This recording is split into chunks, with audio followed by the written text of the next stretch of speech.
লাগিয়ে রাখতো, আসমান থেকে একটা আগুন এসে ওইগুলোকে কি দিত, পুড়িয়ে দিত।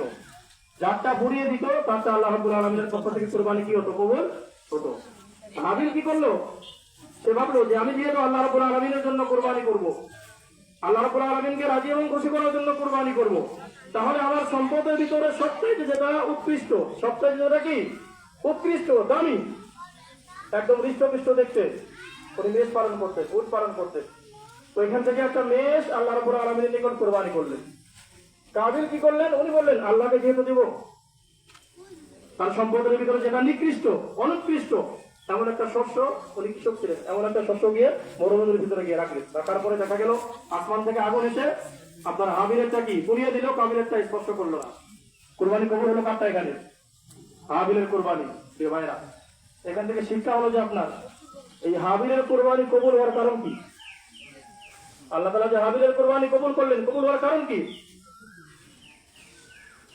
উনি যে কুরবানিটা করেছেন আল্লাহ তাআলার নিকট, ওনার সম্পদের ভিতরে যেটা সবচাইতে উৎকৃষ্ট, আল্লাহকে ভয় করে, আল্লাহ রাব্বুল আলামিনকে ভয় করে, ওনার সম্পদের ভিতরে যেটা সবচাইতে উৎকৃষ্ট দামি প্রিয় বস্তু, ওটাই কি আল্লাহ রাব্বুল আলামিনের জন্য কুরবানি করেছেন।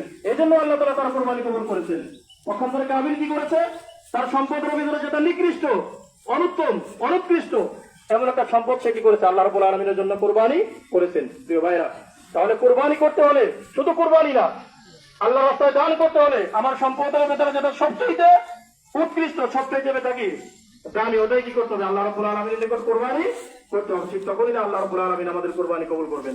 প্রিয় ভাইরা, দেখা যাচ্ছে যে আমরা যখন কোনো জায়গা দান করি, আমরা যখন কোনো জায়গা কি করি, দান করি, আমার সামর্থ্য আছে 100 টাকা দেওয়ার, 20 টাকা দেওয়ার, দেখা যাচ্ছে যে আপনার শুক্রবারে যখন আপনার এই যে দান বাক্সের কোটাগুলো ছেড়ে দেওয়া হয়, ছেড়ে দেওয়ার পরে আমি পকেটে হাত দেওয়ার পরে আমার পকেটের ভিতরে 100 টাকা আছে, 500 টাকা আছে, 10 টাকা আছে, 20 টাকা আছে, সবই আছে, আমার সামর্থ্য আছে দেওয়ার মতো, আল্লাহ তাআলা সামর্থ্য দিয়েছে। কিন্তু পকেটে হাত দেওয়ার পরে যেটা সবচাইতে একদম পকেটের নিচে পড়ে আছে, 2 টাকার নোট, 5 টাকার নোট, ছেঁড়া নোট, ওই নোটটা নিয়ে আপনি কি করেন, দান বাক্সের মধ্যে দেন। ওই নোটটা নিয়ে আপনি কি করি, দান বাক্সের মধ্যে দেই। প্রিয় ভাইরা, আপনি কি আপনার প্রিয় বস্তুকে আল্লাহ রাব্বুল আলামিনের জন্য দান করলেন? কথা বলে না। আপনি আপনার প্রিয় বস্তুকে আল্লাহ রাব্বুল আলামিনের জন্য দান করলেন না। আপনার সামর্থ্য আছে 10 টাকা, 20 টাকা, 10 টাকা, 50 টাকা দেওয়ার, আপনি দিলেন না। আপনি যে 2 টাকা দিলেন, এই দান আল্লাহ তাআলা কবুল করবেন?